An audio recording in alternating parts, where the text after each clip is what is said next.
ಸ್ನೇಹಿತರೆ, ನಮ್ಮ ಪ್ರಪಂಚದಲ್ಲಿ ಕೆಲವೊಮ್ಮೆ ಪ್ರಕೃತಿಯ ಘಟನೆಗಳು ತುಂಬ ವಿಚಿತ್ರವಾಗಿರುತ್ತವೆ.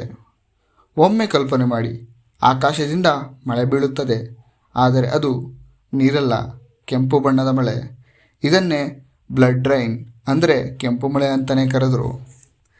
2001ರಲ್ಲಿ ನಮ್ಮ ಭಾರತದಲ್ಲೇ ಇರುವ ಕೇರಳದಲ್ಲಿ ಜನರು ಒಂದು ವಿಚಿತ್ರ ಘಟನೆಯನ್ನು ನೋಡಿದರು. ಮಳೆ ಬಂದಾಗ ನೀರು ಸಂಪೂರ್ಣವಾಗಿ ಕೆಂಪು ಬಣ್ಣದಲ್ಲಿತ್ತು. ಜನರು ಇದನ್ನು ನೋಡಿ ಭಯಪಟ್ಟರು. ಇನ್ನೂ ಕೆಲವರು ಆಶ್ಚರ್ಯದಿಂದ ಇದು ರಕ್ತದ ಮಳೆ ಎಂದೇ ಭಾವಿಸಿದರು. ಆದರೆ ಇದನ್ನು ಪರಿಶೀಲಿಸಿದ ವಿಜ್ಞಾನಿಗಳು ಗೊತ್ತಾಯಿತು, ಇದು ರಕ್ತದ ಮಳೆ ಅಲ್ಲ, ಗಾಳಿಯಲ್ಲಿ ಇರುವ ಸಣ್ಣ ಧೂಳು ಕಣಗಳು ಮತ್ತು ಮೈಕ್ರೋ ಆರ್ಗಾನಿಸಮ್ ಮಳೆಯ ಜೊತೆ ಸೇರಿಕೊಂಡು ನೀರನ್ನು ಕೆಂಪು ಬಣ್ಣಕ್ಕೆ ತಿರುಗಿಸಿದವು. ಇದು ಮಳೆಯಾಗಿ ಬಂದಾಗ ಇದು ರಕ್ತದ ಮಳೆಯಾಗಿತ್ತು. ಸ್ನೇಹಿತರೆ, ಪ್ರಕೃತಿಯ ಇಂತಹ ವಿಚಿತ್ರ ಘಟನೆಗಳು ಇನ್ನೂ ತುಂಬ ಇವೆ. ಇಂತಹದ್ದೇ ಆಸಕ್ತಿಕರ ವಿಷಯಗಳಿಗಾಗಿ ನಮ್ಮ ಚಾನಲ್ನ ಫಾಲೋ ಮಾಡಿ, ಸಬ್ಸ್ಕ್ರೈಬ್ ಮಾಡಿ.